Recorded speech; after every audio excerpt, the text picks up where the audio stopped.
Hello there! Today we're looking at basic Zoom management. Now this video is for educators who are new to Zoom. This is part 2. And the best place to begin is by opening up Zoom. And we're going to start a new meeting very quickly. And here we are, our very own new meeting. But unfortunately, going to participants, we'll see that we are all alone. Very sad, very lonely. So we're going to want to invite some people. Going down here, going up. And what we can do is we can click on one of these, or we can click on copy invite link. And I want to just show you very quickly. Now, going to chat, we now have the link people are going to need to use to get into our room. So let's try that one more time just to show you. Invite, copy, invite link, click, we close this, and now we're going to paste it. Now we don't need to paste it in the chat, we can paste it in our email, but that is how we're going to get people to join our Zoom call. Now, let's do this one more time, but I have a Yahoo account, so I'm going to go here, click on Yahoo, and we have all this information. And what's most important is this link right here. This is how they're going to join our Zoom call. So if I wanted to, I could delete all this. We're going to go back to Zoom. And remember, we have copy invite link. Click here. And then I'm going to go here. Whoops. And there we go. We have the link again. So I'm going to pause the video very quick, try and get someone into our room, and I'll see you in a few moments. Alrighty, hey there. So I just invited somebody. Let's see what happens. So Gretchen L. entered the waiting room. She accepted my invitation, but she is not yet in the Zoom call. Until I admit her, she cannot hear me, she cannot see me, and I can't hear or see her either. Now, if I close this, what do I do?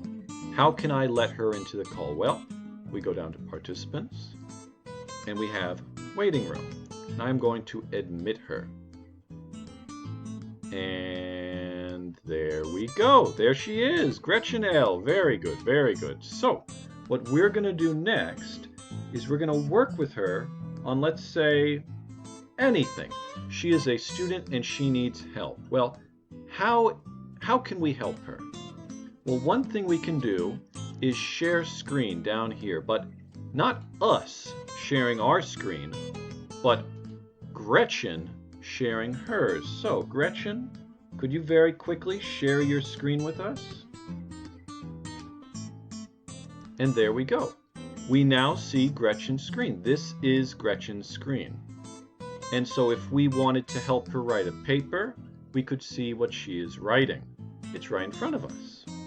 Now, Gretchen, could you just write something very quickly? You're going to have to believe me, my wonderful viewers, that I am not writing this. Oh my goodness, beautiful, just beautiful. So that is Gretchen writing on her computer. We are seeing everything she is doing on her computer. But let's say we want this gone, and Gretchen is having trouble. She doesn't know how to turn this off because she is not as good with computers as you and I. Well, we would go down here to View Options, and we can click here, Stop Participant Sharing. We can turn off her sharing. She cannot turn off our sharing because we are look over here, the host. Now, before, Gretchen was showing us everything, but maybe she's not comfortable showing us everything. Zoom is very useful in this regard. Instead of showing the entire computer, she can choose, if we go over here to our screen, you can choose just to show the Word document. And so, Gretchen, could you just show us the Word document? And there we go. We can no longer see her entire computer. We can only see her Word document. This helps her with privacy and makes her feel more comfortable sharing material from her computer. Now, again, we're going to want to turn her off. We don't want to see her screen. She doesn't know how to do it. And there we go. Now, what if we want to share our screen? Let's do that very quickly. So we're going to share this. And do you see what happened? I can't see her little video anymore. I can only see my screen, which means that when your student is sharing their screen, they can no longer see you. And that's very important to remember, very important to be aware of. It also, if we look up here, we can't see the chat. There's no more chat. How do we do? Well, if we go over here to more, very simply, we can click on chat. And we're going to say, hello. And then hopefully Gretchen is going to say hello back to us. Gretchen, do you want to say hello back to us? There we go. So now we're not so lonely anymore. And if we want to turn off our sharing, we can go up here to stop share. And we are back to our original room. So, very short lesson, very simple, talking about sharing screen and how useful that can be if we're working on papers with other students. I hope this was useful to you. I hope you learned something, and I'll see you next time. 再见。